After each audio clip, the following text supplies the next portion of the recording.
Alright, Mark II of the bow build. I have decided I do not like Order's Wrath that much. We're kind of doing the best with what we got, but I feel like I could do things a little better and a little differently. So I'm going to have two versions of this build up on YouTube. This is going to be the one with Rallying Cry, so this is going to have no procs on it. Doesn't mean it'll work in no proc Cyrodiil because Rallying Cry counts as a proc, but it won't have damage procs on it. This one might be more akin to an old school Magblade, ranged Magblade specifically, where you're kiting, doing damage over time, etc. Whereas the other one will be a little bit more like Bowsork. The intention is to make a Stamblade Archer that is not a ganker, and I have successfully done that.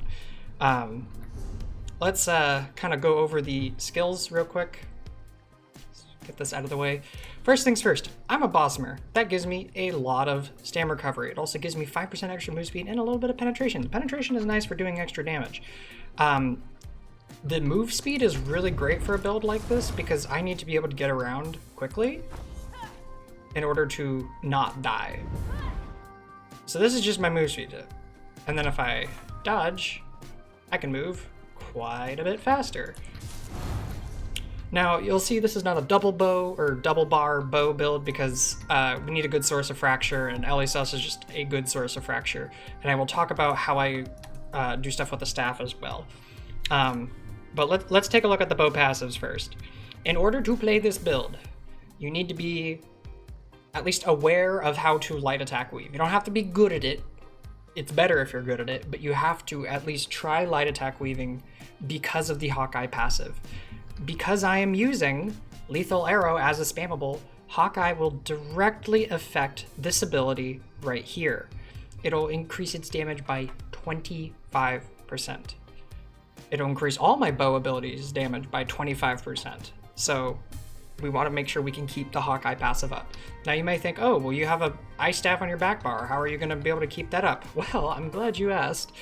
You're not. It's not going to be perfect. This isn't PvE. You're not going to be able to parse on people. So you're just going to have to do the best you can. Just make sure before you try to go into any offensive window with any of your skills, try to have at least 2 stacks of Hawkeye built up, which is essentially just light attack 3 times in between using abilities. You'll manage. For this particular setup, you can use tripods. Hell, for the other build I'm going to do, you could also use tripods. But I also like to use PvE spell power potions because I find the extra execute damage you get from the other morph of this is pretty handy. But this is going to be our source of brutality.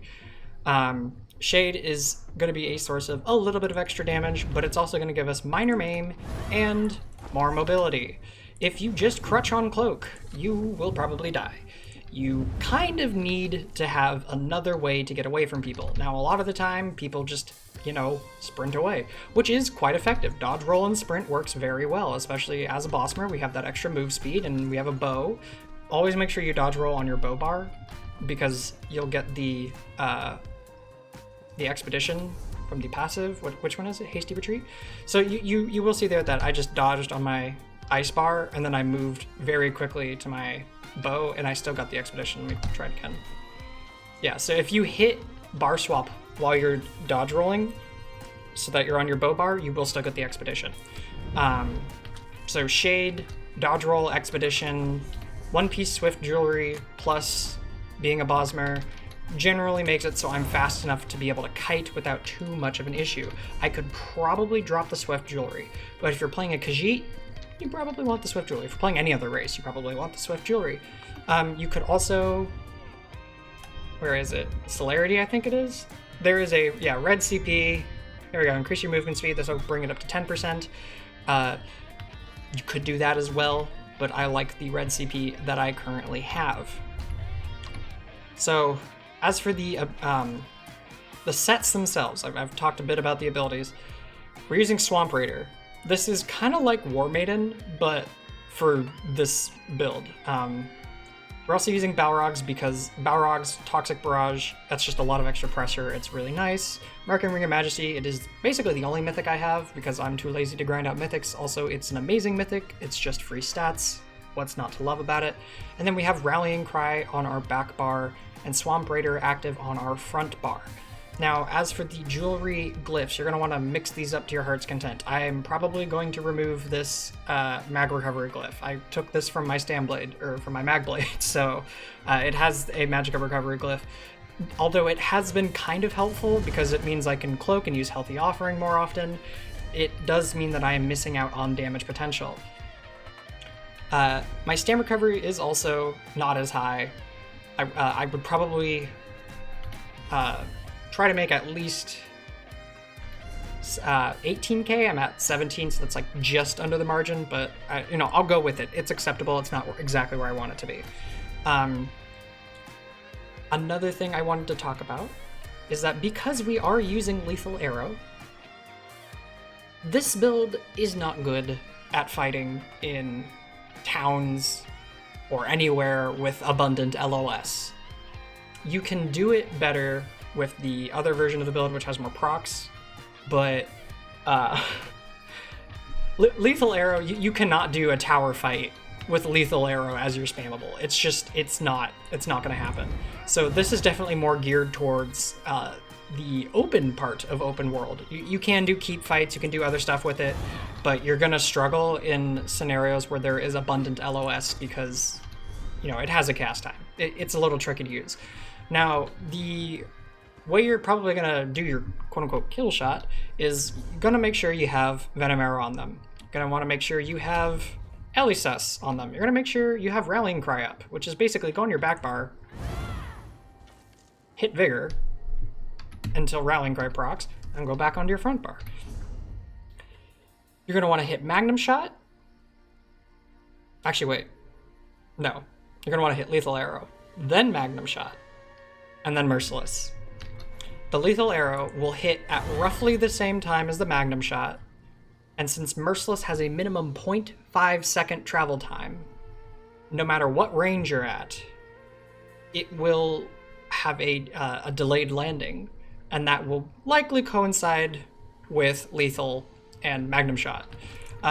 This build does struggle against other Nightblades, especially Stamblades. Otherwise, I have been able to win 1v1 against most classes. I've won against Magblades before.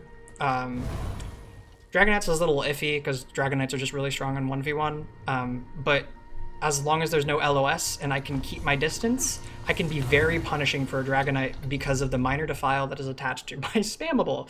So yeah, it can work. It's just you gotta kind of outsmart your opponent a little more. Back bar, this is basically what my back bar on my Magblade looks like, so this shouldn't be too surprising, especially if I'm using an Ice Staff. Now, I do want to talk about Ice Staff for a quick second.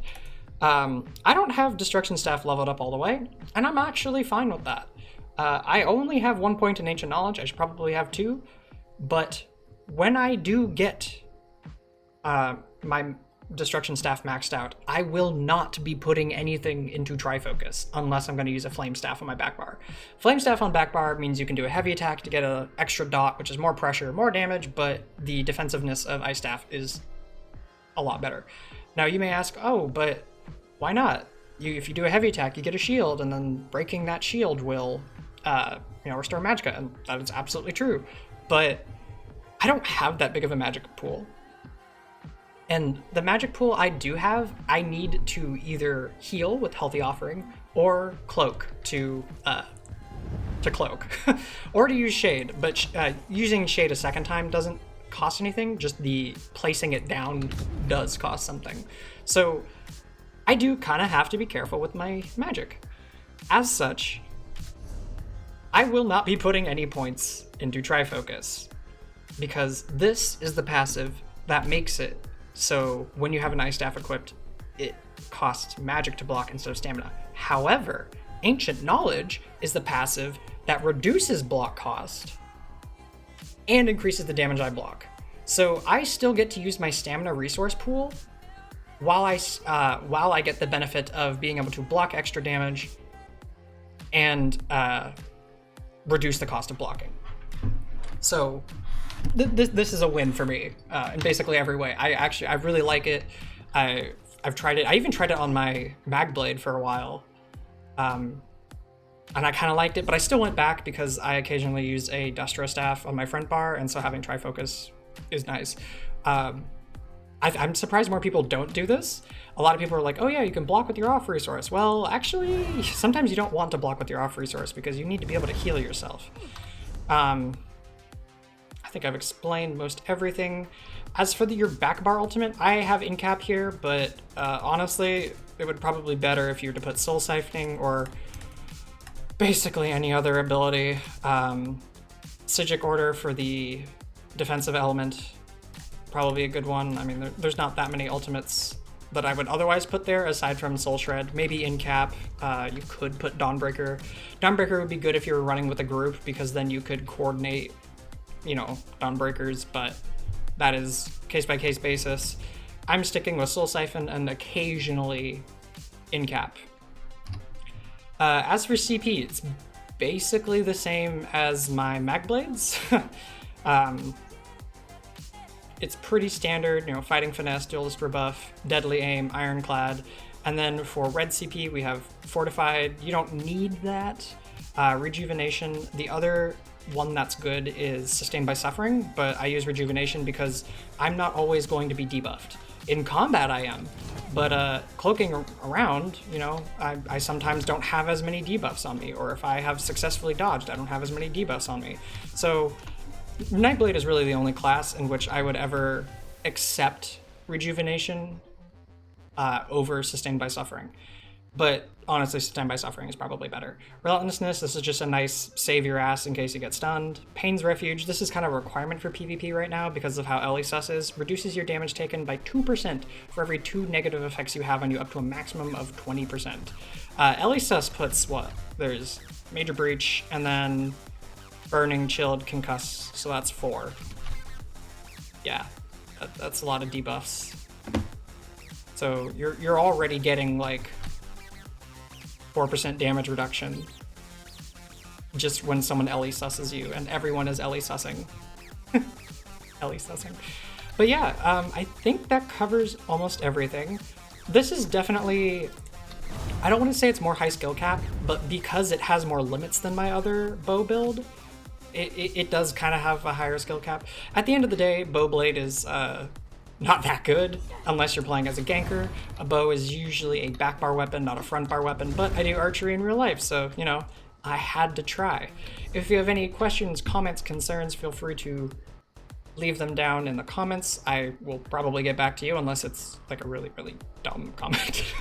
I read all the comments. I'm small enough that I can actually do that. If you want to help me build stuff out, feel free to send me materials in game. You know, here's my name, but I don't need that many, so don't worry about it. Let me know how this build works for you. See you later.